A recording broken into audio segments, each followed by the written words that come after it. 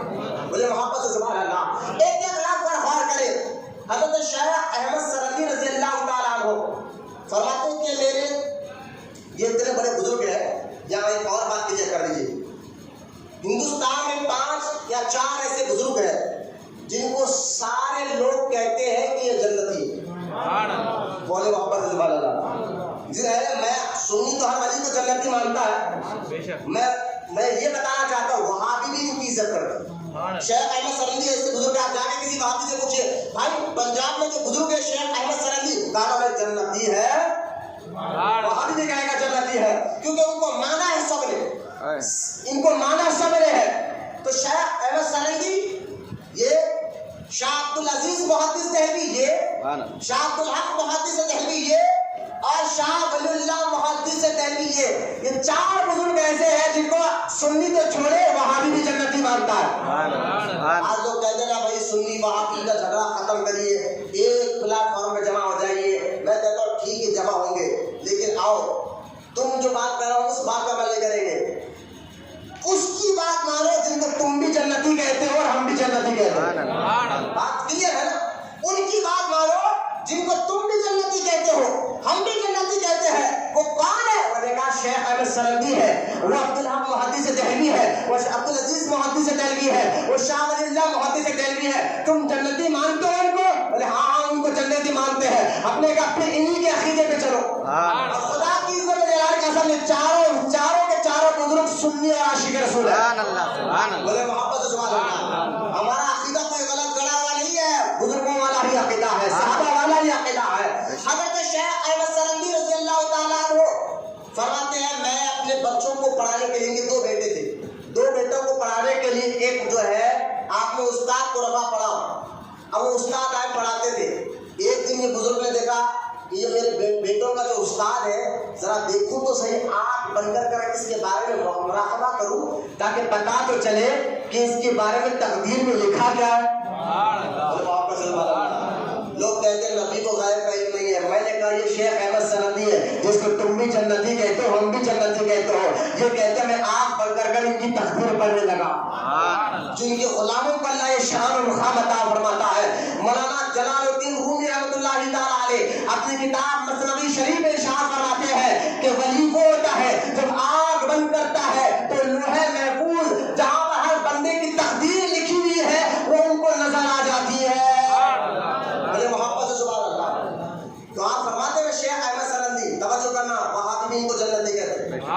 میں نے دیکھا اپنے بچوں کے استاد کے بارے میں آنکھ بند کر جس کو مراقبہ کہتے ہیں طریقت کی زبان میں, آنکھ بند کر تو میں نے دیکھا کہ ان کی تقدیر میں بدبختی لکھی ہوئی تھی.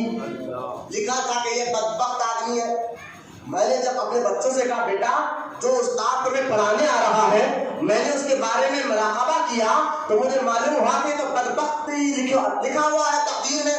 بچے بھی تو ولی کے بیٹے تھے نا, وہ بابا کا ہاتھ دامن پکڑ کر کہنے لگے بابا آپ دعا کر دیجیے اللہ تعالیٰ سے, اگر آپ دعا کر دیں گے تو اللہ ان کو نیک بخت بنا دے گا.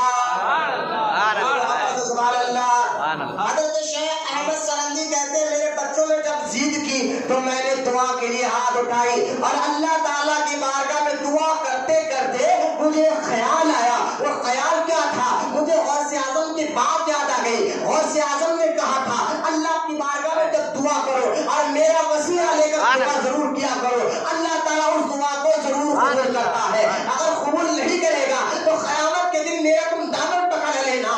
حضرت شیخ احمد سرندی خود اتنے بڑے ولی ہے, وہ فرماتے ہیں مجھے یہ بات یاد آ گئی اور میں نے دعا کی اے اللہ غوث اعظم کے وسیلے سے میرے بچوں کے استاد کو نیک بنا دے. یہ دعا کر کر میں نے مراقبہ کیا تو میں نے دیکھا کہ ان کی تقدیر پلٹ چکی تھی اور لکھا جا چکا تھا یہ نیک بخت ہو چکے ہیں. بڑے محبت سبحان اللہ. شیخ احمد سرندی وسیلہ لے کر دعا کر رہے ہیں. سبحان اللہ. سبحان اللہ. اگر ہم وسیلہ لیں یہ تم نے کہاں سے نکالا, میں نے کہا جس کو تم بھی جنتی کہتے ہو ہم بھی جنتی کہتے ہیں ان کا عقیدہ بتا رہا ہوں. سبحان اللہ. سبحان اللہ. ان کا عقیدہ بتا رہا ہوں. شیخ احمد سرندی اپنے بچے کو استاد کے لیے غوث پاک کا وسیلہ لے کر دعا کر رہے ہیں. ایک بات اچھا ان کے بچے خود کتنے بڑے ولی ہیں. سبحان اللہ. ولی کے پیٹ سے ولی پیدا ہوتا ہے. سبحان اللہ. بے شک. غور کریں ان کے بیٹے خود کتنے بڑے ولی ہیں جانتے ہیں. خواجہ معصوم نقشبندی کے بیٹے کا نام ہے. دو بیٹے تھے, ایک کا نام عبداللہ تھا, ایک کا نام معصوم نقشبندی. یہ جو بیٹے تھے نا معصوم نقشبندی وہ ایک مرتبہ نماز کے لیے مسجد میں گئے. بولے محبت سے سبحان اللہ. انہوں نے مسجد سے نماز پڑھنے سے پہلے مسجد کے باہر جو چپلیں رکھی ہوئی تھی نا وہ چپلوں کو الگ کیا, اور جب الگ کیا تو باپ نے آ کر پوچھا بیٹا یہ کیا کر رہے ہیں. کہا ابو جان یہ جنتیوں کے ہیں یہ دوزخیوں کے ہیں. ارے بولے محبت سے سبحان اللہ. آپ کہیں کہ جن کے غلاموں کا یہ عالم ہو سبحان اللہ. خالی چپل دے کر کہہ دے کہ جنتی کون ہے اور دوزخی کون ہے. سبحان اللہ. آپ نے پھر چپلوں کو مس کر کہا بیٹا یہ اللہ کے راز ہے اس کو فاش نہیں کرنا چاہیے. یہ اللہ کے راز ہے حکمت ہے اس کے پیچھے اس کو چھپا غیب کو غیب میں رہنے دو فائدہ اسی میں. سبحان اللہ. اس کو چھپا رہنے دو, راز ہے اس کو فاش نہیں کرنا چاہیے. میں بتانا ہی چاہتا ہوں کہ ان کے بچوں کو مقام مرتبہ ایسا ہو. آپ کہتے ہیں کیا آپ نے بات کر دی ہے. میں نے کہا سنو حدیث مبارکہ ہے اللہ کے رسول علیہ السلام فرماتے ہیں مومن کی نگاہ سے ڈرو خدا کے نور سے دیکھتا ہے. محبت سے سبحان اللہ. حلت الاولیاء میں حضرت عبداللہ ابن نعیم رضی اللہ تعالیٰ عنہ فرماتے ہیں اپنی کتاب حلت الاولیاء میں کہ اللہ کا نیک بندہ فرائض اور واجبات نوافل کے ذریعے جب اللہ کا قرب حاصل کر لیتا ہے اللہ کے قریب ہو جاتا ہے تو اللہ کے رسول علیہ السلام فرماتے ہیں کہ اللہ تعالیٰ ارشاد فرماتا ہے کہ جو بندہ میرے قریب ہو جاتا ہے پھر اس کا دیکھنا میرا دیکھنا ہو جاتا ہے, اس کا بولنا میرا بولنا ہو جاتا ہے, اس کا چلنا میرا چلنا ہو جاتا ہے, اس کا سننا میرا سننا ہو جایا کرتا ہے. غور کریں ولی خدا کی طاقت سے دیکھتا ہے, خدا کی قدرت سے دیکھتا ہے. ولی کا ہاتھ خدا کا ہاتھ ہو جاتا ہے, ولی کی آنکھ خدا کی آنکھ ہو جاتا ہے. جو خدا کی آنکھ سے دیکھ رہا ہو اس سے کیا چھپ سکتا ہے, اس سے چھپ کیا سکتا ہے. میں اس بات میں دلائل دینا نہیں چاہتا ہوں جن کے بچوں کا یہ مقام و مرتبہ ہو اندازہ کرے وہ شیخ احمد فاروقی رضی اللہ تعالیٰ عنہ کا مقام و مرتبہ کیا ہو. سبحان اللہ. سبحان اللہ. شیخ احمد سرحلی رضی اللہ تعالیٰ عنہ آپ سمجھ گئے کتنے بڑے بزرگ ہیں. اب آپ کہیں گے مولانا کام کیا لیا اس سے اللہ تعالیٰ نے. آئیے سبحان اللہ. ہندوستان کے بلکہ ہندوستان ابھی پاکستان بنا نہیں تھا, سری لنکا بنا نہیں تھا, بر صغیر یہ سارے جو بنگلہ دیش ہو, سری لنکا ہو, پاکستان ہو, یہ سارے جو ہے نا ہندوستان کے حصے سے بنے نا، لیکن مغلیہ سلطنت میں یہ سب بنے نہیں تھے، یہ تو دیش کی آزادی کے بعد کی بات ہے نا۔ تو بر صغیر میں جتنے مسلمان ہیں ہر مسلمان پر ان کا احسان ہے۔ بولے محبت سے سبحان اللہ۔ آپ کہیں گے بتائیے کرا کیا آپ نے، میں وہی تو آپ کو بتانے جا رہا ہوں۔ کیا کہیں گے کس طرح ہر مسلمان پر ان کا احسان ہے؟ تو آئیے، اگر شیخ احمد سرندی رضی اللہ تعالیٰ عنہ کی تجدیدی کارنامے کو اگر آپ کو سمجھنا ہے تو آپ کو مغلیہ سلطنت میں اکبر بادشاہ کو سمجھنا ہوگا۔ مغلیہ سلطنت آپ کو سمجھنا ہوگا۔ سلطان نصیر الدین ہمایوں، اس کا بیٹا اکبر جس کا نام پورا محمد جلال الدین اکبر تھا، یہ جلال الدین اکبر نے اس کا والد سلطان نصیر الدین ہمایوں بادشاہ، یہ بڑا نیک تھا، ولیوں کی چوکٹ پر جایا کرتا تھا، بڑے محبت سے سبحان اللہ، بلکہ اتنا ادب کرتا تھا اللہ رسول کے ناموں کا بھی۔ ایک بار مغرب کی اذان ہو رہی تھی اور یہ گھر سے نیچے سیڑھیاں اتر رہا تھا، جیسا مغرب کی اذان ہوئی یہ سلطان نصیر الدین ہمایوں بیٹھ گیا سیڑھیوں پر اور بیٹھ کر ادب سے اذان سننے لگا، اور جب اذان ختم ہوئی، جب اترنے لگا پچھلا نیچے گرا اور اسی حالت اس کا انتقال ہوا ہے۔ لیکن اس کے بارے میں سلطان نصیر الدین ہمایوں کے بارے میں آتا ہے، یہ اللہ کے نیک بندوں کا بہت زیادہ ادب کیا کرتا تھا، بہت زیادہ محبت کرتا تھا۔ آپ دیکھیں ظہیر الدین بابر نے، جو بابری مسجد جس نے بتائی تھی، ظہیر الدین بابر نے جب ابراہیم لودھی کو مارنے کے بعد آگرہ کے پاس جو شکر کا علاقہ ہے، آج بھی آگرہ میں، دہلی میں جو آگرہ تاج محل جہاں ہے، وہاں پر جو شکر جو علاقہ ہے، وہاں پر جو ہے راجا رانگا سانگا کے ساتھ ابراہیم اور ظہیر الدین بابر کی جنگ ہوئی تھی، اور راجا رانگا سانگا جو ہے اس نے کئی ملکوں کی فوج کو جمع کر 2 لاکھ یا 3 لاکھ فوج کو لے کر لڑنے آیا تھا ظہیر الدین بابر سے۔ وہاں دشمنوں کے پاس 3 لاکھ سے زیادہ فوج تھی اور ظہیر الدین بابر کے پاس 40,000 فوجی تھے۔ اندازہ کرے فوج کم ہے، کیا کم ہے۔ ظہیر الدین بابر نے دیکھا ظاہر تو یہ ہے دشمن کے پاس لاکھوں کی تعداد میں فوج ہے، ہمارے پاس فوج زیادہ نہیں ہے، لیکن وہ سیدھا پہنچا میرے آقا اور مولا شیخ سلیم چشتی کی بارگاہ میں، بولے محمد سبحان اللہ، شیخ سلیم چشتی کی بارگاہ میں، کہا حضرت دعا فرمانا، یہ حق اور باطل کی جنگ ہے، اگر آپ دعا کر دیں گے تو اللہ تعالیٰ کامیابی عطا فرمائے گا۔ شیخ سلیم چشتی نے دعا کے لیے ہاتھ اٹھائی اور لوگوں نے دیکھا اللہ تعالیٰ نے ظہیر الدین بابر کو کامیابی عطا فرمائی۔ جبکہ عقل یہ کہہ رہی تھی کہ کہاں 40,000 فوج، کہاں 2 لاکھ فوج، عقل تو یہ کہہ رہی تھی بابر تو کہاں سے دیکھا، لیکن دیکھنے والے نے دیکھا کہ اللہ کے اس ولی کی دعاؤں سے اللہ تعالیٰ نے اس کو کامیابی عطا فرمائی۔ آپ غور کریں، یہ مغلیہ سلطنت کے بادشاہوں کی بات کر رہا ہوں، یہ خود اللہ کے نیک بندوں کی بارگاہوں میں جاتے تھے، ان سے دعائیں کیا کرتے تھے۔ غور کرتے جائے، سلطان نصیر الدین شاہ یعنی ہمایوں کے مرنے کے بعد اکبر کم عمر کا تھا، پڑھا لکھا نہیں تھا، اس کو پڑھانے کی کوشش کی، یہ پڑھا نہیں، یا 13 یا 14 سال کی عمر میں تھا، یہ راجہ بن گیا اور بر صغیر کا بادشاہ بنا۔ ابتدا میں اگر اکبر کے بارے میں اگر آپ پڑھا جائے تو شروعات میں اکبر بڑا سنی تھا، بولے محمد صلی اللہ علیہ وسلم، اور اتنا عاشق تھا بزرگوں کا، اتنا بڑا عاشق تھا، خود خواجہ غریب نواز کی بارگاہ میں یہ آگرہ سے اجمیر پیدل چل کر، آگرہ سے اجمیر تک پیدل چل کر غریب نواز کی بارگاہ کی زیارت کی تھی اور دعا کی تھی۔ یہ سارا واقعہ آج بھی دیکھیں، آگرہ سے اگر آپ آ جائے جے پور ہوتے ہوئے آپ جائے تو آج بھی جہاں جہاں اکبر ٹھہرا تھا بڑے بڑے مینار کمان کی شکل میں بنے ہیں، تو یہ بڑا عقیدت مند تھا بزرگوں کا، بزرگوں سے محبت کرتا تھا، علماء کا ادب کرتا تھا۔ آپ کہیں گے مولانا جب اتنا ادب کرتا تو پھٹکا کیسے؟ میں بتا رہا ہوں، ہوا کہ اکبر بادشاہ کے دور میں ایک آدمی نے مسجد بنانے کے لیے ریتی اور سیمنٹ، آپ سمجھانے کے لیے کہہ رہا ہوں، اس وقت تو سیمنٹ تھی نا، آپ بتانے سمجھانے کے لیے جو کھلاوا ہوتا تھا مچھی کھٹ کر گلے کے نیچے جما دیا جاتا، اس مٹی کو انہوں نے لا کر رکھا اور ان کا ارادہ تھا مسجد بنانا۔ کیا بنانے کا ارادہ تھا؟ مسجد بنانے کے لیے اس نے کھلاوا مٹی جمع کی، تو ایک آدمی آیا جو برہمن تھا، اس نے وہاں سے بغیر اجازت کی مٹی لی اور اپنا بت خانہ بنا دیا۔ اچھا خود خانہ بنا دیا تو مسلمانوں نے کہا بھائی ہم نے لائے، ہم نے خریدا، ہم نے مسجد بنانے کے لیے روا، یہ ہندوستان ہے، یہ سب کو اپنے اپنے مذہب پر عمل کرنے کی کھلی چھوٹ ہے، اگر تمہیں اپنے مذہب کی کوئی چیز بنانا تھا تو خود خریدو، خود لاؤ، بناؤ، کون روک رہا ہے آپ کو؟ کون ٹوکتا ہے آپ کو؟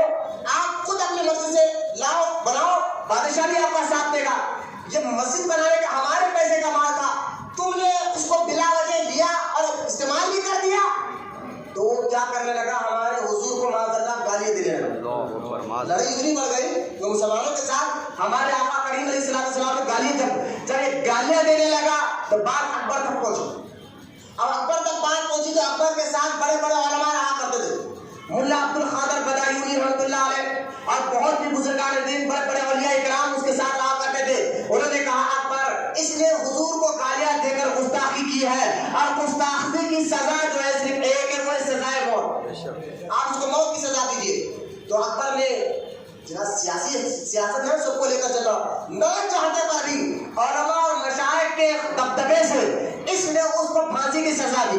وہاں سے اکبر نے ذہن بنا لیا تھا میں ایک ایسا کام کروں گا جس سے سب کو فائدہ ملے۔ یہ ذہن اس کا بن چکا تھا۔ اس ذہن کا فائدہ ہوا کیوں؟ اکبر بادشاہ کے دور میں ایک دو شخص تھے، دو بھی مولوی تھے، بڑے خاندان سے تعلق رکھنے والے تھے، یہ دونوں کی وجہ سے اکبر بھٹکا ہے ظاہری طور پر۔ ایک تو ذہن اس سے یہ بن گیا تھا اکبر مسلمان ہو کر بزرگوں سے محبت کرنے کے باوجود بھی علماء کا ادب بھی کرتا تھا، اس کے باوجود بھی کئی غیر مسلم عورتوں سے اس نے نکاح کیا تھا۔ توجہ کرنا، کئی غیر مسلم، یہاں تک کہ اس کی بات ہی ٹھیک ہے کہ کس نے آگے چل کے کیا سنیے آپ۔ ابو فضل اور فیضی یہ دو نام کے مولوی تھے، انہوں نے کیا کیا؟ ایک اپنے باپ کا بدلہ لینے کے لیے کہ کسی عالم نے ان کے باپ نے کچھ کام غلط کیا تھا تو کسی عالم نے ٹوک کر کہا تھا کہ بیٹا یہ کام تم نے غلط کیا، ایسا نہیں کرنا۔ تو اب یہ کام کو ٹوکنا تھا، باپ کو بہت غصہ آیا تو بیٹوں نے کہا ہاں یہ عالم صاحب نے ہمارے باپ کو ٹوکا تھا۔ آج بھی بچے کو غصہ آتا نا، کوئی عالم مولانا کو بول دے بھائی مسجد میں آ کر کھڑا کر پوچھو نہ کو، اندر غصہ آتا۔ تو پہلے کے لوگ حق بولنے میں کسی سے نہیں ڈرتے تھے اللہ کے علاوہ۔ یہ مزاج ہونا چاہیے، آپ اگر بولیں گے نہیں تو پتا کیسے چلے گا؟ اس لیے بولتے ہیں آپ کی عزت اللہ آپ دیکھیں، میرا خود کا تجربہ بھی رہا، آپ نے غور کیا ہے دین کے معاملے میں جو اپنی شریعت پہ عمل کرتا ہے اللہ اس کی عزت کو گھٹاتا نہیں بلکہ اس کی عزت کو بڑھا دیتا ہے۔ سبحان اللہ، بے شک۔ یہ ہر کسی نے سمجھنا کہ ہم نے یہ سنا ہے نہیں، جو دین کے معاملے میں، اور مومن ضدی نہیں ہوتا، کافر ضدی ہوتے ہیں، منافق ضدی ہوتے ہیں، اور جو جس کے دل میں ایمان ہوتا ہے مومن ہوتے ہیں، جب وہ دین کی بات اس کو بتایا جائے تو دل کو بھی جھکا دیتا ہے اور سر کو بھی جھکا دیتا ہے۔ اور کرے ابو فضل اور فیضی نے وہ عالم سے بدلہ لینے کے لیے اکبر کا ذہن خراب کرنا شروع کر دیا۔ اکبر تجھے عالموں کی ضرورت کیا ہے؟ تو اسلام کا حکومت کا بادشاہ ہے، تو اپنی مرضی سے جو چاہے حکم دے، جب یہ پڑھا لکھا نہیں تھا، توجہ کرنا، جب پڑھا لکھا نہیں تھا، عالم حافظ نہیں تھا، اب یہ اپنے حکم سے کام کرنے لگا اور ہم اس طرح کی حرکت کرتے کرتے اس کی حرکتیں بڑھتے گئی یہاں تک یہ دین سے پھرنے لگا۔ پہلے اس کا دور کیا تھا؟ بزرگوں سے عقیدت، نیک بندوں سے عقیدت، خود خواجہ غریب نواز کی بارگاہ میں پیدل جانے والا، اب دھیرے دھیرے درگاہوں سے چڑھنے لگا، اور یہاں تک کہ اپنے محل میں اکبر کیا کرتا تھا؟ عیسائیوں کو بھی بلاتا تھا، غیر مسلم پنڈتوں کو بھی بلاتا تھا، اور بلا کر کہتا تھا تم اپنے مذہب کے بارے میں بولو، تم اپنے مذہب کے بارے میں بولو، اور اس کو جو بات اچھی لگتی وہ اس کو اپنے اندر لے لیتا۔ یہاں تک کہ اکبر کے بارے میں آتا ہے کہ اکبر نے سورج کے 1000 نام یاد کر لیے تھے، سب مل کر بولے معاذ اللہ، یہ خود کے گھروں سورج کے نام 1000 نام اکبر کو بغیر دیکھ یاد تھے، اور وہ روزانہ صبح اٹھتا اور سورج کو پوجا کرتا تھا، سورج کی پوجا کرتا تھا، اور 1000 نام جب تک جپ نہ لے وہ بہن سے باہر نہیں نکلتا تھا۔ اب دیکھیں اکبر کی مزاج بگڑی یہاں سے۔ اچھا یہاں تک خود تک تو ٹھیک تھا نا بھائی، اب یہ بہن نے کیا کیا؟ اس نے کہ اب آپ مسجد کو، اس کو نماز سے نفرت ہو گئی، اس کو اذان سے نفرت ہو گئی، اس سے بزرگوں سے نفرت ہو گئی، اب دھیرے دھیرے اس کا حال بڑھتا گیا، یہاں تک کہ اس نے جو ہے اپنے آپ سے معاذ اللہ خدائی کا دعویٰ کر دیا. اللہ اکبر. سن کے بولے معاذ اللہ. یہاں تک کہ اس نے اکبر نے مہر سجائی تھی, مہر بنائی تھی, اس مہر پر لکھا ہوا تھا اکبر جلا جلالہ. سن کے بولے معاذ اللہ. اکبر جلا جلالہ اس کی مہر لگا تھا. اور لوگوں کو اکبر نے یہ ضروری کر دیا تھا کہ جو بھی مجھ سے ملنے آئے مجھ کو سجدہ کرنا. سجدے کو اس نے ضروری کر دیا تھا, سجدہ کرنا. پھر یہاں تک کہ اس نے کئی مسجدوں کو گرا کر وہاں پر غیر مسلموں کی عبادت خانے بنانا شروع کر دیا. یہ تاریخ بتا رہا اکبر بادشاہ کی. سارے مورخوں نے لکھا ہے اکبر نے یہ کام کیا. اکبر بادشاہ نے حرکت کی ہے, مسجدوں کو گرا کر وہاں پر بت خانے بنائے گئے ہیں, شراب کو عام کر دیا گیا تھا. خود یہاں تک کہ محفل میں اکبر کے ساتھ بیٹھنے والے کچھ مولوی قسم کے لوگ جو بک گئے تھے پیسے کے لیے. میں کہتا ہوں آج آپ کو خریدا جاتا ہے. کچھ مولوی ہوتے ہیں, میں بتاؤں گا انشاءاللہ آنے والے جمعے کو عرس سے آنا حضرت میں میں آپ کو بتاؤں گا کس طرح مولویوں کو خریدا جاتا تھا. اکبر نے بھی مولویوں کو خریدا تھا. آج بھی کچھ ایسے لوگ ہیں جو نئی نئی باتیں بیچتے ہیں, نئی نئی باتیں آپ کو بتاتے ہیں, یہ نہیں ہے, وہ نہیں ہے, ایسا نہیں ہے, ویسا نہیں ہے. ہم نے کہا بات تو کرتا کیوں ایسے کہا, تو معلوم ہوا اصل میں ان کو انگلینڈ کی جو ہے گرین کارڈ مل گیا تھا. اس کو کہا ہم آپ کو انگلینڈ میں گھر دے دیں گے, گرین کارڈ دے دیں گے, آپ کو پیسہ دیں گے, آپ کو یہ دیں گے, وہ دیں گے, ایسا کریں گے, ویسا کریں گے. اس نے کرنا کیا ہوگا, بس اتنا کام کرو, ہمارا تمہارے دل سے محبت رسول کو نکالو اور خود لوگوں کو بھٹکا دو. آج بھی اس مولوی ایسے لوگ ملیں گے جو نئی نئی باتیں فکریں کر کر آپ کو بھٹکانے کی کوشش کریں گے. اصل میں ایمان اور عقیدہ ڈالر اور ریال اور پیسے کے لیے بیچ چکے ہوتے ہیں. ایسے لوگ اکبر کے دور میں بھی تھے جو اپنے آپ کو مولوی کہنے والے اور اکبر کے خاطر پیسہ حکومت کی لالچ میں آ کر ان لوگوں نے اپنے ایمان کا سودا کر دیا تھا اور اکبر کو اتنا ذہن دے دیا تھا. اکبر تیرا حکم تو خدا کے حکم کے برابر ہے معاذ اللہ. اب تو اپنا خود کا خدا ہو چکا ہے, تجھے سجدہ کرنا ضرور ہو چکا ہے. یہاں تک کہ اس نے ابو بکر صدیق کی شان میں گستاخیاں کی, خلفائے راشدین, یہاں تک کہ حضور کے شان میں گستاخیاں کرنا. یہاں تک اس نے کیا کہ میں ایک ایسا مذہب بناتا ہوں. دیکھیے اس کا ٹوٹل رجحان اکبر کا غیر مسلم کی طرف ہو گیا, عیسائیوں کی طرف, برہمنوں کی طرف. اس لیے برہمن کی طرح ہوا ایک چوٹی رکھتا تھا, پورا ٹکلا اور پیچھے سے ایک چوٹی, کیونکہ برہمنوں میں ان کا عقیدہ ہے کہ روح یہاں سے نکلے گی, یہاں سے نکلے گی, تو ایک چوٹی ڈالا کرتے ہیں. اکبر نے یہ حلیہ بنا لیا تھا. توجہ ہے نا, ایک بات پر غور کر رہے ہیں آپ یہاں بیٹھے اللہ گھر میں, واللہ ایک ایک بات میں آپ کو جو بتا رہا ہوں یہ بڑی تحقیق کر کر ایک ایک روایت ذہن میں رکھ کر آپ کے سامنے رکھ رہا ہوں. سوچئے اگر محلے کا اگر کسی گھر میں ایک آدمی بھی کرتا ہے تو وہ الگ بات تھی, یہ تو بادشاہ ہے, یہ خود اس کی حرکتیں ایسے ہو گئی تھی اور یہ خود اس کے اپنے ذات کے نہیں رکھا یہ حرکتیں. اس نے اعلان کر دیا اب نمازیں نہیں ہوگی. اس نے کہا یہ اسلام پرانا ہو چکا ہے, اب اسلام کو چھوڑو, میں تمہیں ایک نیا مذہب بنا کر دیتا ہوں. اکبر نے کہا میں نئی بات بتاؤں اور ایسا مذہب بناتا ہوں جس مذہب میں کسی کو نقصان نہیں, سب کو فائدہ ہوگا. اور اس مذہب کا اس نے نام رکھا دین الہی. اور اس دین الہی کو لا کر اکبر نے کہا یہ مذہب میں نے تمہیں رکھ دیا, اب تم اس پہ عمل کرو, اذان چھوڑ دو, نماز چھوڑ دو, شراب پیو, بیروں کے ساتھ نکاح, غیر مسلموں کے ساتھ نکاح. اسی دور میں کہا بھائی بھائی کا جانا لگا. اس طرح کی حرکتیں اکبر نے کر دیا اور یہاں تک کہ پورے حکومت سے آرڈر آ گیا اگر کوئی سلام پڑھا جاتا, کوئی نعت پڑھتا, کوئی اذان کو بلند آواز سے دیتا, اکبر کی بارگاہ میں اس کو سزا تھی. اللہ اکبر. اب سوچئے دھیرے دھیرے نمازیں ختم, مسجدیں ٹوٹنے لگی, اعلان پہ اعلان ہونے لگا, شراب پیو, میں جو مذہب نکال رہا ہوں اس کی بات مانو, مجھے سجدہ کرو, میں تو خدا ہوں, اس طرح کی حرکتیں. ارے آپ دیکھیں نا, اگر بادشاہ ایسی حرکتیں کرنے لگے اور لوگوں کو بھی یہ کام کرو تو کتنا نقصان. کون سے لوگ پھٹکنے لگے, دین سے دور ہونے لگے, اسلام میں خلط غلط اس نے کرنے لگا. لیکن ایک بات یاد رکھے, یہ اسلام قیامت تک رہنے والا ہے. جب بھی کوئی بھی آ کر اس اسلام میں غلط ملاوٹ کرنے کی کوشش کرے گا تو اللہ تعالیٰ ایک ایسے نیک بندے کو پیدا کرے گا جن کے ذریعے سے وہ بندہ آ کر دودھ کا دودھ اور پانی کا پانی کر کے بتاتے رہے گا. بولے محمد سبحان اللہ. اکبر کی اتنی کفریات بڑھ گئی, سورج کی عبادت, چاند کی عبادت, یہاں تک کہ آگ کی عبادت, جو بھی اس کے محل میں آتا آگ کو بھی سجدہ کرتا, اکبر کو بھی سجدہ کرتا. اس نے کہا میں جو بات بتا رہا ہوں اس پہ عمل کرو. اگر کوئی شریعت کی بات کرتا, کوئی قرآن کی بات کرتا, کوئی حدیث کی بات کرتا, اکبر اس کا سر نکال دیتا. کسی کو حرمت نہیں تھی. یار وقت کا بادشاہ کے سامنے حق بولنا گویا جان دینے کے برابر تھا. لیکن ایسے خطرناک ماحول میں جہاں اکبر نے ایسے گندے کام کرنے شروع کر دیے تھے, جہاں اکبر نے ایسے آرڈر دینا شروع کر دیا تھا, جہاں اکبر نے شراب کو عام کر دیا تھا, جہاں اکبر نے آگ کی پوجا کو عام کر دیا تھا, جہاں اکبر نے سورج کی پوجا کو عام کر دیا تھا, جہاں اکبر نے مسجدوں کو گرانا شروع کر دیا تھا, جہاں اکبر نے علماء اہل سنت سے دور رہنے کو کہہ دیا تھا, جہاں اکبر نے حضور کا نام لینے کو منع کر دیا تھا, جہاں اکبر نے قرآن کی تلاوت کو منع کر دیا تھا, جہاں اکبر نے خود جو ہے اپنے آپ کو خدا کا دعویٰ کرنے لگ گیا تھا. جو اس کی بات کو مانتا اکبر اس کو انعام دیتا, جو اس کی بات کو نہیں مانتا اکبر اس کو قتل کر دیتا. ارے ایسے دور میں اکبر کو حق بولنا گویا موت کو دعوت دینے کے برابر ہوتا.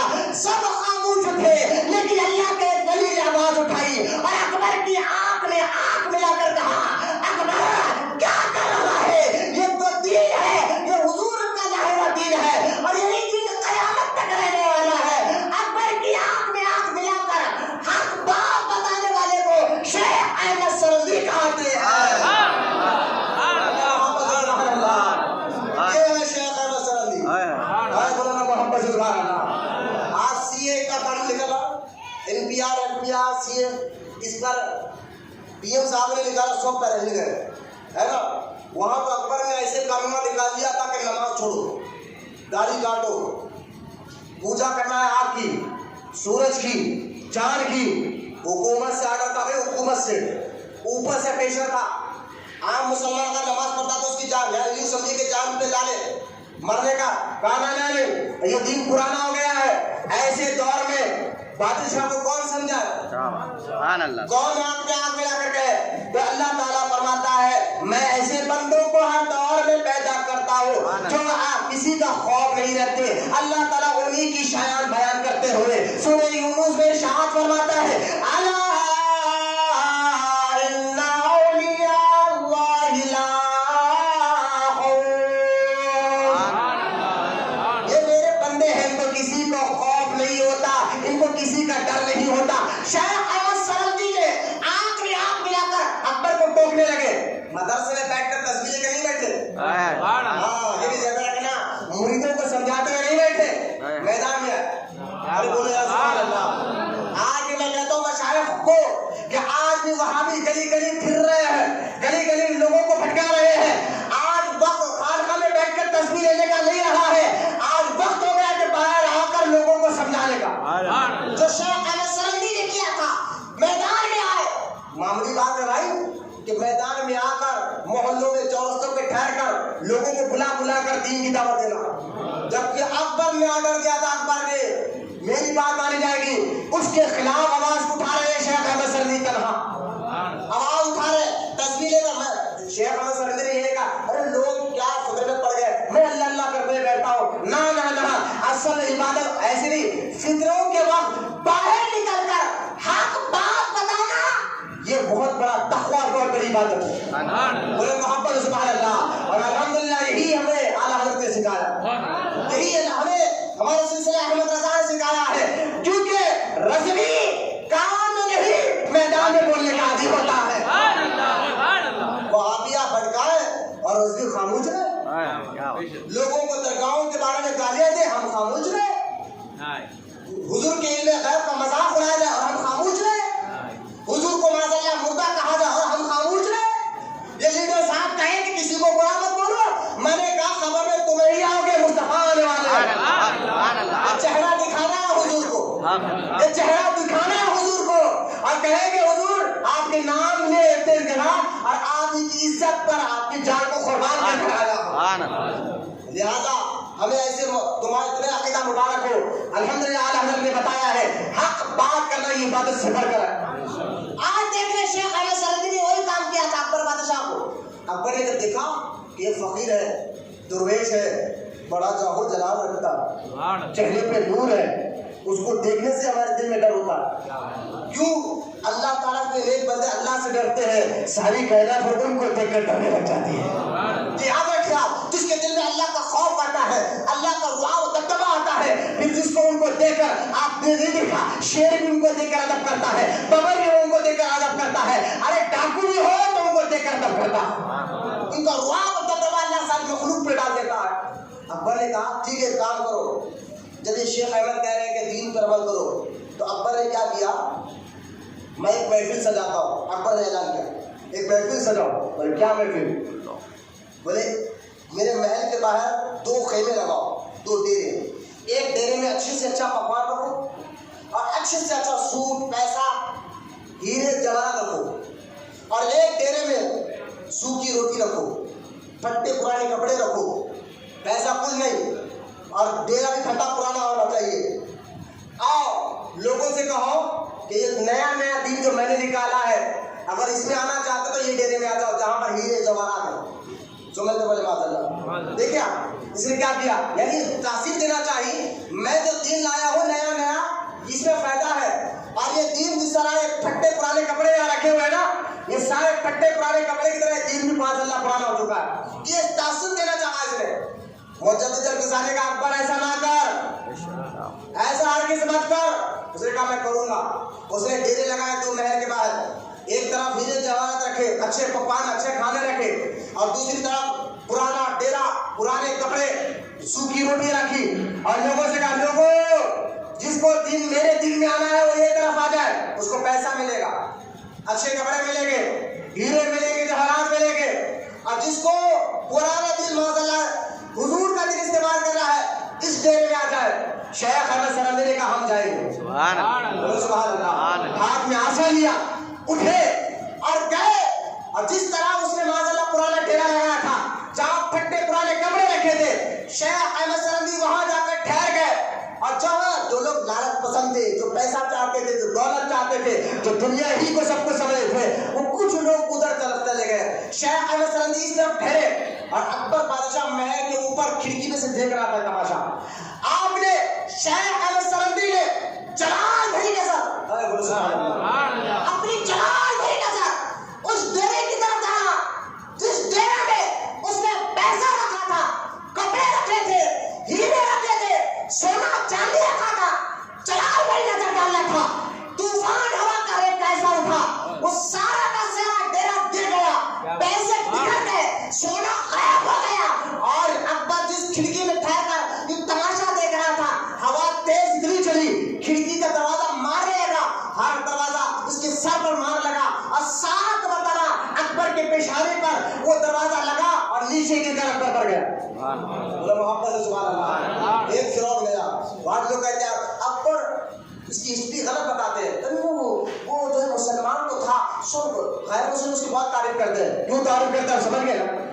جو مسجدوں کو گرا کر ان پر کھانے بنا رہا تھا، جو آپ کی پوجا کو لازم کر دیا تھا، جو چاند اور سورج کی پوجا کو ضروری کر دیا تھا، جو سجدے کو لازم کر دیا تھا، اب اتنی برائیاں اس نے معاشرے میں قائم کر دی تھی.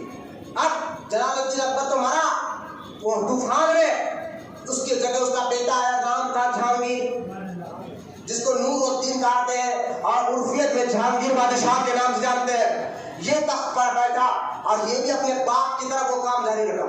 نہ اس نے شراب بند کی، نہ اس نے وہ حرکتیں بند کی جس سے باپ نے کیا تھا، وہ سارے کام جاری کرے. تو حضرت شیخ احمد سرندی نے اس کو بھی آنکھ میں آنکھ ملا کر سمجھانے لگے کہ اے احمد یہ نہ کر، اے جہانگیر ایسا نہ کر، تیرے باپ کو میں نے تاکید کی ہے، اب تجھے بھی تاکید کرتا ہوں. دھیرے دھیرے ہوا کیا، شیخ احمد سرندی کے مرید بڑھتے گئے. لوگ جو کہ حق میں سچائی میں طاقت ہو گئے.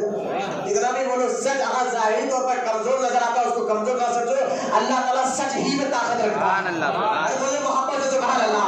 ہر حال میں سچائی میں، اس لیے اللہ قرآن میں فرماتا ہے الا الذین آمنوا وعملوا الصالحات وتواصوا بالحق وتواصوا بالصبر. اللہ تعالیٰ قرآن میں ارشاد فرماتا ہے وہی لوگ کامیاب ہیں جو ایمان لائے اور اچھے کام کرے اور حق بات اور خود بھی رہے اور لوگوں کو بھی حق بات کی تلقین کرتے رہے اور خود بھی صبر کرے اور لوگوں کو صبر کی دعوت دیتے رہے. اللہ فرماتا ہے محبوب تیرے زمانے کی قسم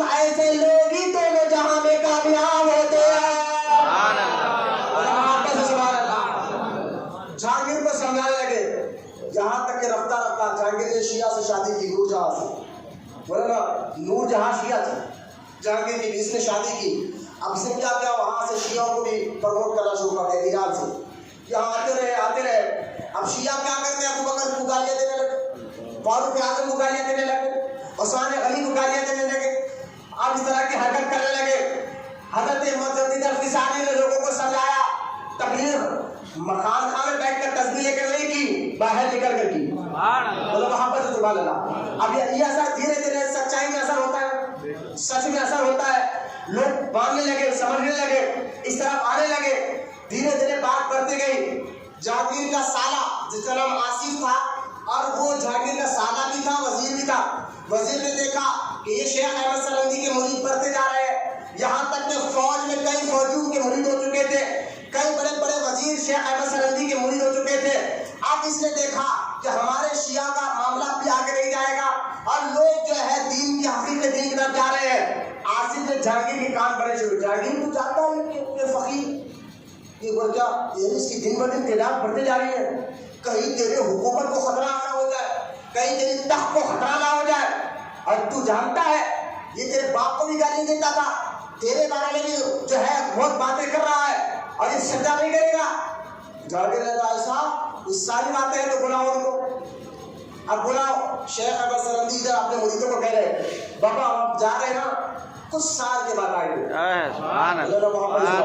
حضور جا کر رہے ہو، کہاں کچھ ہی دیر میں پتا چلے گا، کچھ دیر میں پتا چلے گا، لیکن ہم جا رہے ہیں نا، وہ جا کر بھی یہ کام ہمارے مشن میں تم لوگ جاری رکھنا، میں بھی وہاں بیٹھ کر یہ جاری رکھوں۔ یہ مریدوں کو بات ہی کر رہے ہیں، جب سپاہی آئے کہا چلیے آپ کو بادشاہ نے بلایا۔ حضرت شیخ احمد سرہندی بیٹھے اور گئے، تو جہانگیر نے کیا کیا؟ جانتا تھا کہ یہ سجدہ نہیں کریں گے، اگر یہ سجدہ نہیں کریں گے تو لوگوں کے دل سے رعب اٹھ جائے گا، جتنے محل میں دیکھنے والے لوگ ہوں گے یار یہ بزرگ نے سجدہ نہیں کیا، تو لوگوں کو ہمت آ کے بولنے کا موقع ملے گا۔ تو جہانگیر نے کیا کیا؟ دروازے کو چھوٹا دروازہ رکھا، کہا ان کو اس اندر سے لاؤ، چھوٹے دروازے سے لاؤ۔ اگر چھوٹے دروازے سے آئیں گے تو بندہ پہلے سر ڈالتا ہے، اس کے بعد پیر ڈالتا ہے، لیکن مجدد الفسانی کو جب چھوٹے دروازے سے اندر لانے کو جہانگیر نے کہا تو حضرت نے پہلے سر نہیں پہلے پیر اندر رکھا، پیر اندر رکھ کر اندر آئے اور آ کر کہا کہ آپ نے سنا ہے کہ آپ یہ باتیں کر رہے ہیں؟ بادشاہ آپ کو جہانگیر کو آپ نے فرمایا ہاں تو تیرے باپ نے جو حرکتیں کی ہے اسی کام کو تو مٹا دے، یہ شریعت کے خلاف ہے، یہ قرآن حدیث کے خلاف ہے۔ کسی نے کام میں کہا جہانگیر دیکھا تجھے اس نے آپ کو سجدہ نہیں کیا، کہا آپ نے سجدہ کیوں نہیں کیا؟ شیخ احمد نے کہا سجدہ صرف اللہ کو جائز ہے، کہا ہمیں سجدہ کرو تعظیم، کہا ہم نہیں کریں گے۔ جہانگیر نے کیا کیا؟ جاؤ اس فقیر کا سر پوری طاقت سے نیچے جھکاؤ۔ دو سپاہی آئے اور شیخ احمد سرہندی کے سر کو لے کر دبانے لگے، حضرت نے سر کو ادھر سے ادھر بھی نہیں کیا، جو سب نے گردن ایسا رکھی کہ گردن کو ٹیڑھی بھی نہیں کی، جب پوری طاقت لگا دی حضرت کے ناک سے خون بہنے لگا، لیکن اللہ کے اس نیک بندے نے سر کو ہرگز نہیں جھکایا، وہ محبت سے سبحان اللہ۔ اب دیکھا کہ جہانگیر نے یہ سر نہیں جھکا رہے، کہا ان کو قید خانے میں ڈال دیا جائے، اور ایسے قید خانے میں ڈالو جہاں دیش کے دشمنوں کو رکھا جاتا ہے۔ آپ کو گولیار کے قلعے میں قید کر دیا گیا، 1 سال یا 3 سال تک آپ اس قید میں رہے ہیں۔ دیکھیں اللہ کے نیک بندے حق کے خاطر جیل میں بھی جانے تیار ہیں، ہاں یہ نہ ڈرے کہ ہم احتجاج کر رہے ہیں اپنے حق کو جتانے کے لیے، عشق رسول میں اگر ہمیں جیل میں جانا پڑے تو یہ بزرگوں کا طریقہ رہا۔ اور کرے حق کے خاطر آپ جیل میں گئے، جیل میں جا کر 3 سال رہے، اور ایسی جیل تھی، ایک عام قیدیوں کی جیل ہوتی ہے، ایک انٹرنیشنل قیدیوں کی جیل ہوتی ہے، جہاں بڑے بڑے خطرناک مجرموں کو رکھا جاتا تھا۔ ایسے مجرموں کے بیچ میں حضرت شیخ احمد کو چھوڑ دیا گیا۔ شیخ احمد سرہندی رضی اللہ تعالیٰ عنہ 1 سال یا 3 سال تک اس جیل میں رہے، اور خدا کی عزت و جلال کی قسم مسلمانوں 1 سال کے اندر اس جیل میں جتنے قیدی تھے سب کے سب مسلمان بھی ہوئے اور اللہ کے نیک بندے بھی بن گئے۔ اللہ اس لیے قرآن میں کہتا ہے اے ایمان والو اللہ سے ڈرو اور اللہ کے نیک بندوں کی صحبت میں رہا کرو۔ شیخ احمد سرہندی رضی اللہ تعالیٰ عنہ آپ 3 سال میں جتنے آپ قیدی تھے، جو کافر تھے مسلمان ہوئے، جو شرابی تھے متقی بنے، نمازی بنے، پرہیزگار بنے، گویا جیل خانہ نہیں حضرت کی خانقاہ ہو۔ اور وہی بیٹے بیٹے اپنے مکتوبات بھی لکھا کرتے تھے. لوگ سوالات کرتے تھے, خط میں آپ لکھتے تھے, آپ کے 3 جلدوں پر مکتوبات ہے. آپ اس مکتوبات میں اگر آپ پڑھیں گے تو آپ کو پتا چلے گا الحمدللہ شیخ احمد مجدد الفسانی ایسی شخصیت ہے, ان کا عقیدہ وہی ہے جو اعلیٰ حضرت نے ہمیں عقیدہ بتایا ہے. جب آپ کو جیل میں ڈال دیا گیا, میں نے آپ کو بتایا نا, مرید بہت ہو چکے تھے, فوج میں کئی مرید ہو گئے تھے, کئی وزیر بھی آپ کے مرید ہو گئے تھے. وزیروں کو برا لگا, یار ہمارے شیخ جیل میں. اب جہانگیر کے خلاف بغاوت ہو گئی. اب جب جہانگیر کے خلاف بغاوت ہو گئی, ایک دن جانا کے ایک وزیر تھے جو مجدد الفسانی کے مرید تھے, انہوں نے جہانگیر پر حملہ کیا اور جہانگیر کو ہرا دیا.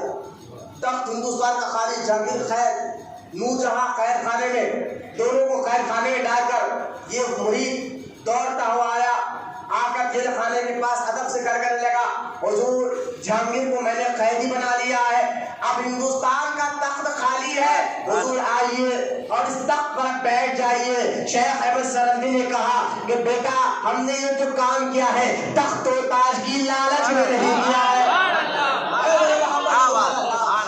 یہ تخت و تاج ہمیں نہیں چاہیے. اور وہ کہا حضور کیا حکم ہے آپ کا, کہا جہانگیر کو پھر سے اس پہ بٹھا دیں.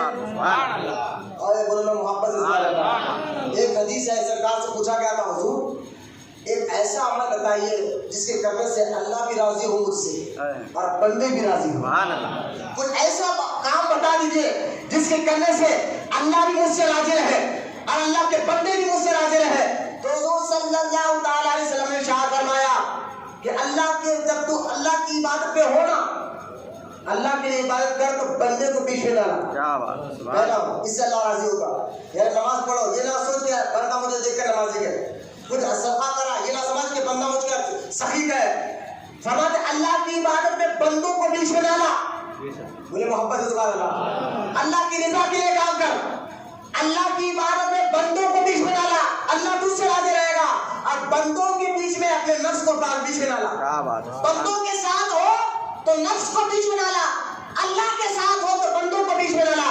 مطلب کیا ہے, اگر کسی بندے کا اگر آپ کے ذریعے کوئی کام ہو رہا ہے, دل میں یہ خواہش نہیں ہونا میں نے کام کیا, میں تیرا کام کر رہا ہوں, یہ مشکل میں ہٹا رہا ہوں, یہ نفس آ گئی, یہ خواہش آ گئی, کہنا اللہ نے مجھے طاقت دی, اس پر احسان نہ دیتا. بندوں کے ساتھ کام کر تو نفس کو بیچ میں ڈالا, اللہ کی عبادت میں ہو تو بندوں کو بیچ میں ڈالا.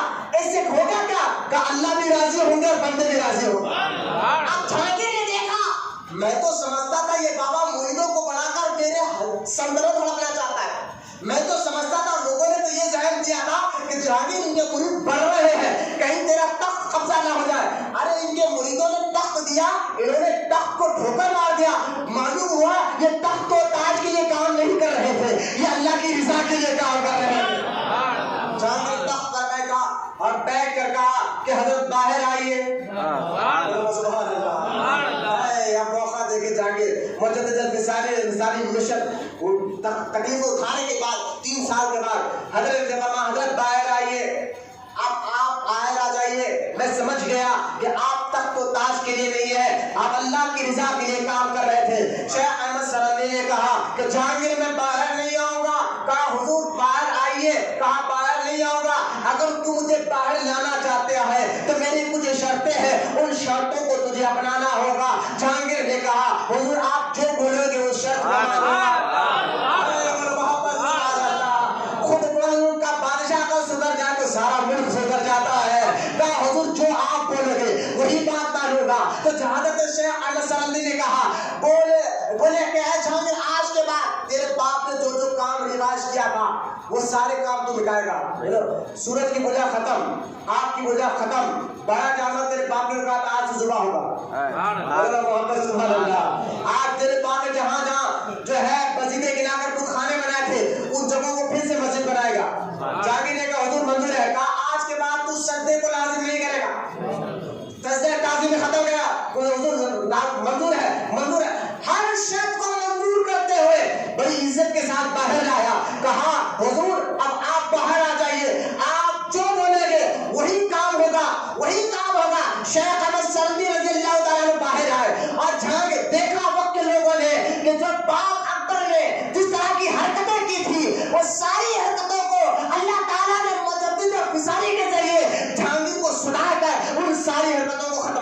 مجھے محبت سے سبحان اللہ. اب نمازیں ہونے لگی, محبت سے اب عبادتیں ہونے لگی. یہ سارے وہابی بھی اس بات کو بولتے ہیں. بڑے بڑے انگریزوں نے اس باتوں کو اپنی کتابوں میں لکھا ہے. کیسا ہوا یہ ساری باتیں میں آپ کو سنا سنے نہیں کہہ رہا ہوں. انگریز رہ کر بھی اس بات کو مان گئے اگر شیخ احمد سرندی نہ ہوتا تو نہ جانے اسلام کا کیا حال ہوتا. اللہ تعالیٰ نے شیخ احمد سرندی کے ذریعے مسلمانوں پر اور اہل اسلام پر ایک بہت بڑا احسان کیا ہے. ہندوستان کے مسلمانوں آج جو تم اذانیں دے رہے ہو, آج جو تم درود و سلام کے نوالے پڑھ رہے ہو, آج جو تم بارگاہوں میں جا رہے ہو, یہ صدقہ ہے شیخ احمد سرندی کا. 500 سال پہلے جہانگیر سدھر گیا, شراب اس نے پینا چھوڑ دی, اس نے غیر عورتوں سے شادی کرنا چھوڑ دیا, جو قرآن حدیث کا قانون تھا اس قانون کو لاگو کر دیا.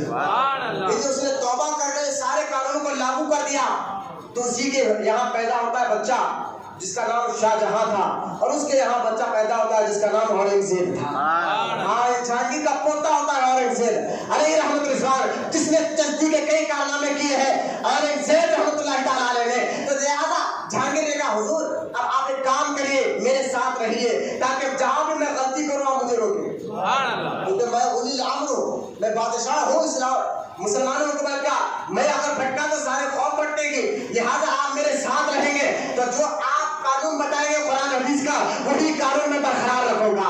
اب پھر سے اسلام کا بول بالا ہو رہا ہے سارے ہندوستان بھر میں, پھر سے وہی اسلام پھیلتا رہا ہے, پھر سے وہی شریعت لاگو ہوتے رہی ہے. شیخ احمد سرندی رضی اللہ تعالیٰ عنہ وہ بزرگ ہے مسلمانوں جن کے ذریعے اللہ نے اسلام کا بہت بڑا کام کیا. اچھا ایک بات دیکھیے آپ, شیخ احمد سرندی رضی اللہ تعالیٰ عنہ ان کے مکتوبات کو میں نے ہاتھ میں اس لیے لیا ہے کہ انہوں نے جو لکھا اپنی کتابوں میں 500 سال پہلے, آج بھی مسلمانوں کو اس کتابوں سے ایمان بچ رہا ہے. محبت سے سبحان اللہ. آج بھی مسلمانوں کا ایمان ان کتابوں سے بچ رہا ہے جو شیخ احمد سرندی نے 500 سال پہلے لکھا تھا. آپ کہیں گے وہ کیسا؟ تو میں آپ کو ایک مسئلہ بتاتا ہوں. آپ نے یوٹیوب پر یا چینلوں پر فیس بک پر ایک مسئلہ دیکھا ہوگا, اپنے آپ کو سنی بولنے والے, اپنے آپ کو سید بولنے والے, اپنے آپ کو جو ہے سادات بولنے والے ایک مسئلہ بہت اٹھا رہے ہیں. توجہ سے کرنا, وہ مسئلہ کیا اٹھا رہا ہے؟ وہ کہہ رہے ہیں کہ حضور کے بعد افضل جو ہے ابو بکر صدیق, ان کے بعد حضرت عمر, ان کے بعد عثمان غنی, ان کے بعد مولا علی. یہ سارے مسلمانوں کا عقیدہ 1400 سال سے رہا ہے. یہ کہتے ہیں نہیں ہاں بھائی صحیح بات ہے. اپنے آپ کو وہابی میں, میں وہابیوں کی بات نہیں کر رہا ہوں, میں شیعوں کی بات کر رہا ہوں. میں اپنے آپ کو سنی بولنے والے, اپنے آپ کو سادات بولنے والوں کی بات کر رہا ہوں. کچھ سید ایسے ہو گئے وہ کہتے ہیں نہیں یقیناً حضور کے بعد افضل ابو بکر ہے, لیکن ابو بکر خلافت میں افضل ہے, مولا علی ولایت میں افضل ہے. اس طرح کی باتیں کر رہے ہیں. یہ نیا مسئلہ چھیڑ دیا سنیوں کے بیچ میں. نہیں, ابو بکر خلافت میں افضل ہے, حضور کے بعد افضل جو ہے نا ابو بکر ہے, لیکن خلافت میں بادشاہت میں ولایت میں افضل علی ہے. اور نے کہا نہیں, ابو بکر خلافت میں بھی افضل ہے اور ولایت میں بھی افضل ہے. اور عمر, ان کے بعد عمر ہے, خلافت میں بھی افضل اور ولایت میں بھی افضل. اس کے بعد عثمان غنی, خلافت میں بھی افضل اور ولایت میں بھی افضل ہے. اس کے بعد مولا علی ہے. یہ تم لوگ بریلی والے ہو, حیدرآباد میں نکل کر پہنچے ہوئے, نہیں رضویہ ہے, فتنے کی باتیں کرتے رہے, جھگڑے کی باتیں کرتے رہے. یہ بریلی میں آج سے 100 سال پہلے احمد رضا خان علیہ رحمت رضوان گزرے, انہوں نے نئی نئی باتیں پیدا کر دی. آج سنیا خاص طور حیدرآباد میں روزی ہوتے ہیں, ان کو کسی بات کا جھٹکا لگ رہا, پتا نہیں کیا ہو رہا نہیں معلوم, یہ لوگ جلنے لگ رہے ہیں. ہم نے کہا سنو, یہ جو عقیدہ ہے کہ ابو بکر خلافت میں بھی افضل ہے اور ولایت میں بھی افضل ہے, یہ اعلیٰ حضرت کا نہیں, یہ سارے ولیوں کا عقیدہ ہے. محبت سے سبحان اللہ. اور اعلیٰ حضرت نے کوئی نئی بات نہیں گاڑی, جو پچھلوں کی بات تھی وہی بات آگے پہنچائی ہے. یہی بات کو مکتوبات میں شیخ احمد سرندی نے بھی لکھا کہ ابو بکر خلافت میں بھی افضل ہے اور ولایت میں بھی افضل ہے. اب بولو, یہ بھی رضوی تھے کیا؟ یہ بھی بریلی تھے کیا؟ یہ رضوی ہے نا بریلی, یہ تو 100 سال پہلے کے بزرگ ہے. اور شیخ احمد سرندی تو 500 سال پہلے کے بزرگ ہیں، محبت سے سبحان اللہ، 500 سال پہلے کے بزرگ شیخ احمد سرندی رضی اللہ تعالیٰ عنہ سے مکتوبات میں سوال ہوتا ہے. وہ سوال کیا ہے کہ پوچھا گیا حضور خلافت کی کیا ترتیب ہے؟ تو آپ فرماتے ہیں علماء برہم کے نزدیک خلافت مطلع حضرت ابوبکر صدیق رضی اللہ تعالیٰ عنہ ہے، ان کے بعد حضرت عمر فاروق اعظم رضی اللہ تعالیٰ عنہ ہے، اور ان کے بعد عثمان ذو النورین رضی اللہ تعالیٰ عنہ ہے، اور ان کے بعد علی بن ابی طالب رضی اللہ تعالیٰ عنہ ہے، اور ان کی فضیلت ان کی خلافت کی ترتیب کے مطابق ہے. جیسا کہ حضرت شیخ احمد سرندی کہہ رہے ہیں جیسے خلفاء خلافت میں اول ہے، اسی طرح ولایت میں بھی وہ اول ہے. کون کہہ رہے ہیں؟ شیخ احمد سرندی کہہ رہے ہیں. اب یہ نہیں کہہ رہا کہ غزنی لوگ ایسا بول رہے ہیں، بریلی کے لوگ ایسا بولتے ہیں. ملکہ شیخ احمد سرندی 500 سال پہلے کرتی ہے کہ ابو بکر جہاں خلافت میں اول ہے تو ولایت میں بھی اول ہے، عمر خلافت میں سیکنڈ ہے تو ولایت میں بھی سیکنڈ ہے، عثمان خلافت میں تھرڈ ہے تو ولایت میں بھی تھرڈ ہے، مولا علی خلافت میں چوتھے ہے تو ولایت میں بھی چوتھے ہے. تم کیوں فتنہ ڈالو اپنے آپ کو سنی بول رہے؟ اچھا سنیے آپ، ایک اور فتنہ چلا، اور وہ فتنے میں حضرت امیر معاویہ کو گالی دینے لگے. اچھا میں جو لیٹسٹ فتنہ جو چل رہا اس بات میں آپ پر حضرت امیر معاویہ کو کوئی گالی دے رہا. حضرت امیر معاویہ نے علی سے جنگ کی تھی، گالیاں دے رہے. کوئی حضرت ابو سفیان کو گالیاں دے رہا، اور کوئی جو ہے ابو سفیان کی بیوی ہندا کو گالیاں دے رہا ہے، اور اپنے آپ کو سنی اور سید کہہ رہا ہے. میں شیعوں کی بات نہیں کر رہا ہوں، صحابہ کو گالی دینا. حدیث میں سرکار نے فرمایا کہ وہ دوزخ کا جہنم کے کتا ہو سکتا ہے، دوزخ کا کتا ہو سکتا ہے جو صحابی کو گالی دے. اور سنیے اور ایک بات ہے میں اچھی طرح بٹھا لیجیے کہ تمام صحابہ جنتی ہے. محبت سے سبحان اللہ. میں آپ سب کو ایک نعرہ دینا چاہ رہا ہوں، سب مل کر بولے، یہ عقیدے کی بات ہے.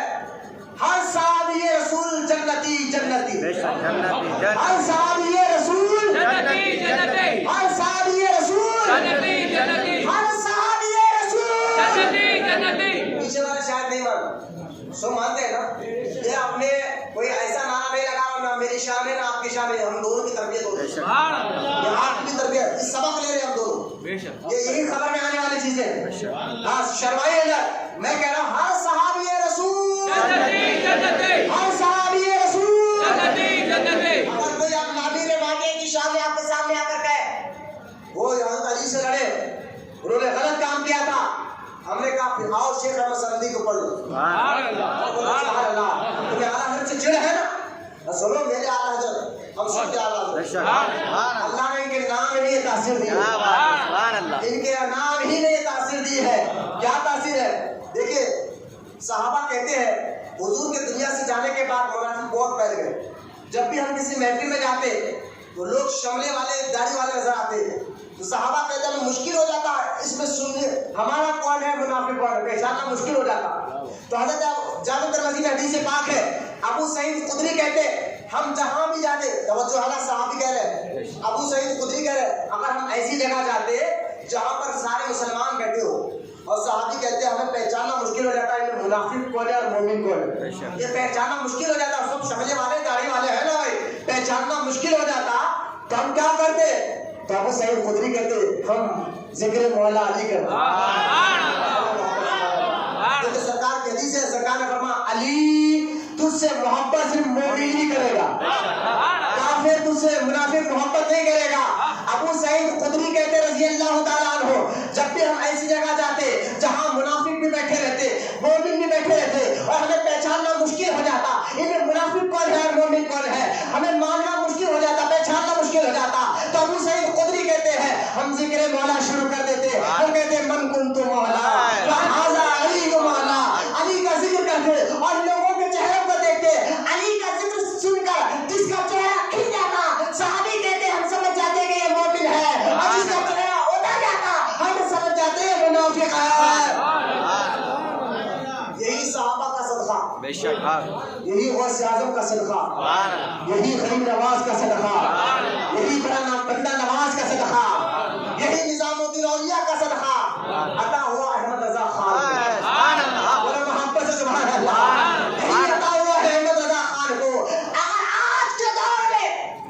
سبحان اللہ آج کے اس دور میں اگر آپ کو صحابی کی پہچان کرنا ہو، سبحان اللہ یہ معلوم کرنا ہو کہ یہ عاشق ہے یا غدار ہے، بے شک حق یہ آپ کو پتا نہیں چلے گا داڑھی دیکھ کر، امامیں دیکھ کر، ان کے علم کی باتیں سن کر بھٹک سکتے ہو۔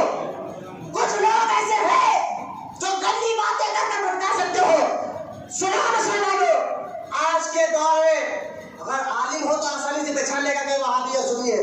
آپ کیسے پہچانو گے؟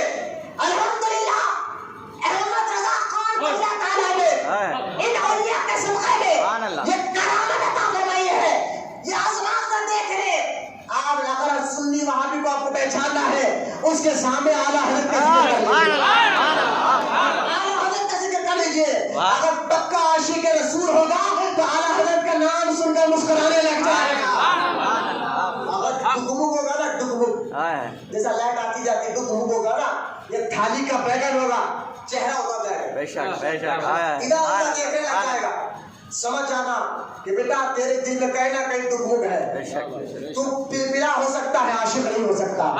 احمد رضا خان کو سمجھنا ہے تو عاشق رسول بننا پڑتا ہے۔ ایک عاشق اور ایک وفادار رسول ہی اعلیٰ حضرت کو سمجھ سکتا ہے۔ انشاءاللہ دعا کریں میں اسی منگل کو عرس عالت اسی مسجد میں منانا۔ اگر آپ کو شوق ہے دین سمجھنے کا، ایمان بچانے کا، آپ کو وقت نکالنا ہے تو آپ ضرور منگل کے دن صبح 13 اکتوبر کو اسی مسجد میں صبح 10 بجے یہاں پر آ جائیں۔ رات میں دن کے 10 بجے کی بات کر رہا ہوں۔ آئیے الحمدللہ عرس اعلیٰ حضرت اور اعلیٰ حضرت کا فیضان کیسا ہے انشاءاللہ میں بتاؤں گا۔ یہ فقیر ثابت نہیں کر دیا کہ آج سارے سنیوں پر احمد رضا خان کا فیضان ہے تو میرا نام بھی بنا عرفان خان۔ بتاؤں گا قرآن جو اعلیٰ حضرت نے کام کیا ہے، قرآن حدیث کے مطابق ہی کام کیا۔ نہ اپنی کوئی شان بیان کی، بے شک کیا بات۔ اعلیٰ حضرت بہت بڑے، جہاں بہت بڑے مفتی ہے، محدث ہے، عالم ہے، بڑے فقیہ ہے، وہاں پر اعلیٰ حضرت بہت بڑے شاعر بھی، محبت سے سبحان اللہ۔ کسی نے ان کی شاعری کو دیکھ کر بریلی میں نان پارا نوابوں کا شہر ہے، وہاں سے نواب صاحب نے ایک نوکر کو ملا اور جا کر کہا احمد رضا سے کہو شاعری بڑے اچھی لکھتے ہیں، میں نواب ہوں، میری شان میں کچھ شاعری لکھ دو، میری شان میں کچھ قلم لے اٹھا کر لکھ دو، شاعری لکھ دو، اس کے بدلے انعام ملے گا، پیسے ملے گا۔ تو اعلیٰ حضرت سے آ کر لوگوں نے کہا حضور پیسے والا آدمی ہے، نواب ہے نواب، وہ چاہتا ہے اس کے بارے میں کچھ شعر لکھ دے۔ اعلیٰ حضرت نے کہا میں اور دنیا داری کی تعریف کروں؟ کیا بات، سبحان اللہ سبحان اللہ۔ بنو مدہ پائے اہل دول رضا، اعلیٰ فرماتے شہر میں اور دنیا دار کی تعریف کروں؟ میں سلام علیہ دول رضا پڑے اس بلا میں میری بلا۔ سبحان اللہ کیا بات ہے۔ اعلیٰ حضرت فرماتے کروں مدح خانے دول رضا، میں اور دنیا دار کی تعریف کروں؟ کیا بات۔ میں نے کہا اعلیٰ حضرت سے چڑو مت، پڑھو خالی انہوں نے کیا پڑھا، بے شک انہوں نے لکھا کیا، لوگوں کو سمجھایا کیا، کہیں پر بھی اپنی تعریف نہیں کی۔ بے شک جب بھی تعریف کی تو حضور کی، سبحان اللہ سبحان اللہ، جب بھی تعریف کی تو صحابہ کی تعریف کی، جب بھی تعریف کی تو غوث اعظم کی تعریف کی، اور جب بھی تعریف کی تو غریب نواز کی تعریف کی۔ اعلیٰ حضرت کے مسلک پر آنے والا کوئی اعلیٰ حضرت کا دیوانہ تو ہو سکتا ہے، لیکن اصل دیوانہ عاشق رسول ہو جاتا ہے۔ اعلیٰ حضرت اپنا نہیں رسول کا دیوانہ بناتا ہے۔ انہوں نے جو بھی کہا اعلیٰ حضرت نے جب کہا حضور کوئی ایسا شاعری لکھے نواب صاحب کے سامنے، جو کہا کروں مدح خانے اہل دول رضا پڑے اس بلا میں میری بلا، سبحان اللہ میں گدا ہوں اپنے کریم کا۔ فرماتے ہیں میں گدا ہوں اپنے کریم کا، میرا دین پارے نہ نہیں۔ انشاءاللہ بتاؤ گا اعلیٰ حضرت نے کیا کیا ہے آج سے 100 سال پہلے، کس طرح جیسا شیخ احمد سرندی نے 500 سال پہلے دین کو بچایا ہے، آج سے 100 سال پہلے دین کو پہچانے والے کا نام احمد رضا خان ہے۔ اور اگر آپ کے نام لے لو، وہابی ہوگا تو چہرہ اتر جائے گا، سلسلہ ہوگا تو چہرہ اتر جائے گا، حضور کا عاشق ہوگا نام سن کر کھل جائے گا۔ ہم لوگ کہتے ہیں کہ اعلیٰ حضرت نے کہا ہے امیر معاویہ رضی اللہ تعالیٰ کو جنت دی، میں نے کہا ہمارے ساتھ بزرگ کو عقیدہ، یہی بات مسجد الفسانی بھی کہہ اٹھے۔ جب وہاں سے پوچھا کہ حضور امیر معاویہ حضرت علی سے جنگ کرے، اس کے بارے میں آپ کیا کہتے ہیں؟ حضرت مجدد الفسانی کہتے ہیں سنو صحابہ کے اندر تو جھگڑے ہوئے ہیں، ان جھگڑوں میں تم لوگوں کو کچھ بولنے کی اجازت نہیں۔ سید ہے بھائی، سید ہو تو کیا صحابی والد ہو گے؟ سید ہو تو گالیاں دو گے صحابہ کرام کو؟ سرکار نے فرمایا میری اہل بیت کشتی نوح کی طرح ہے تو میرے صحابہ کاروں کی طرح۔ اور سنی وہ بات دونوں سے محبت کرا، کیوں لوگوں کو پھٹا ہے؟ کیوں صحابہ کو گالی دے کر بھولے بھالے لوگوں کو؟ پہلے لوگ یہ وہابیوں سے پریشان، بدر خداؤں سے پریشان ہے، تو اپنے آپ کو سر پر شرح شملہ رکھ کر اپنے آپ کو غوث پاک کی اولاد کہہ کر امیر معاویہ کو گالی دے رہا، شرم آنی چاہیے۔ ارے امیر معاویہ تو وہ ہے جو سیدوں کے سردار،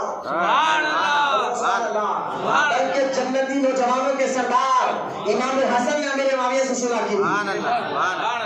آج کے سیدوں کو نہ دیکھو، سیدوں کے سردار امام حسن کو دیکھو، وہ تو امیر معاویہ سے ہاتھ ملا رہے ہیں، اب تم گالی دے رہے ہو امیر معاویہ کو۔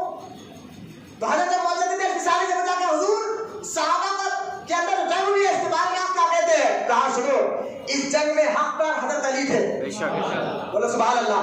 امیر معاویہ کے ساتھ جو جنگ ہوئی حضرت علی کی، حق پر کون تھے؟ حضرت علی تھے۔ حق پر کون تھے؟ علی تھے۔ پھر آگے فرماتے ہیں لیکن ان صحابہ کے جھگڑوں میں تمہیں کچھ بولنے کی اجازت نہیں ہے۔ آگے شاہ فرماتے کیوں؟ کہا اللہ کے رسول علیہ السلام نے اپنے ہر غلام کو اپنی صحبت میں رکھ کر ان کے سینے سے اکڑ کو بھی نکال دیا تھا، اکڑ کو بھی نکال دیا تھا۔ سبحان اللہ۔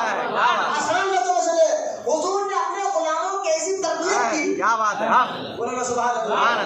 حضور نے تربیت کی، حضور نے اپنے صحابہ کی ایسی تربیت کی، ان کے سینے میں اکڑ تھا، نہ تکبر تھا، نہ دنیا کی محبت تھی، وہ جو بھی کام کرتے تھے اللہ کی رضا کے لیے کرتے تھے۔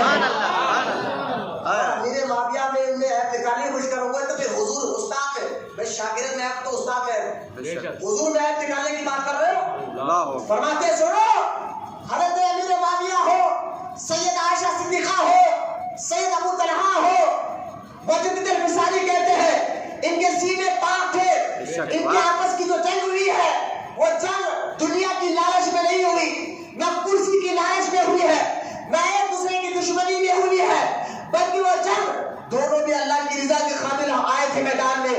ہاں یہ اور بات ہے، حق پر مولا علی تھے، بولے محبت سبحان اللہ۔ ان سے قطع اتحادی ہوئی ہے لیکن حق پر علی تھے۔ مجھے بتاؤ یہ کس نے کہا؟ مجدد الفسانی نے کہا۔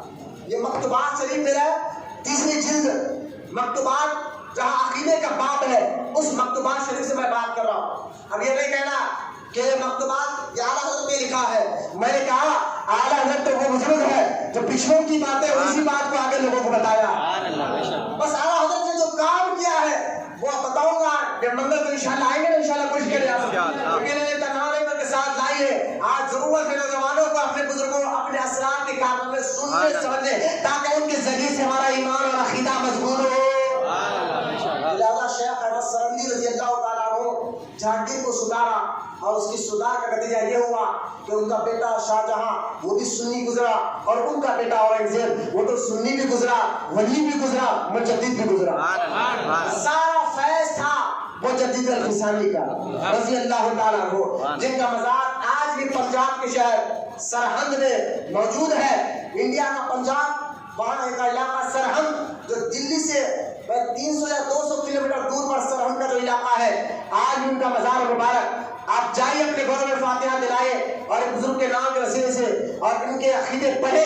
ان کے عقیدے وہی عقیدے ہیں جو آج سارے سنیت تمہارے اور ہمارے عقیدے ہیں۔ صحابہ کی نئی باتیں آ کر اپنی نئی باتیں آ کر اپنے ایمان اور عقیدے کو برباد نہ کرے، یہ اپنے اسلاف اپنے بزرگان دین کے طریقے پہ اللہ تعالیٰ ہم تمام کو عمل کرنے کی توفیق عطا فرمائے۔ اے اللہ ہم جتنے لوگ یہاں بیٹھے ہیں سب کو سچا عاشق رسول بنا، ان کے نسلوں میں عاشق رسولوں کو پیدا فرما، ان تمام نوجوانوں کو والا سنی بدعقیدہ تحریک کو وہابیوں سے ان کے ایمان اور عقیدے کی حفاظت فرما، ان کو سچا عاشق رسول بنا، ان کی نسلوں میں عاشق رسولوں کو پیدا فرما۔ شیخ احمد سرندی رضی اللہ تعالیٰ عنہ کا اس بات کا میں مولا ان کے صدقے میں ہم سب کی دعاؤں کو قبول فرما، مولا ان کے صدقے میں ہمارے ایمان اور عقیدے کی حفاظت فرما، مولا جتنی دیر سے بوڑھے بچے نوجوان یہاں بیٹھے ہیں مولا ان کے بیٹھنے کو قبول فرما، ان کے دین سے ان کو محبت عطا فرما، شریعت سے ان کو محبت عطا فرما، ان کے دلوں میں مولا سنیت کا درد ڈال دے مولا، ان کو وہابیوں سے دور رہنے کی توفیق عطا فرما،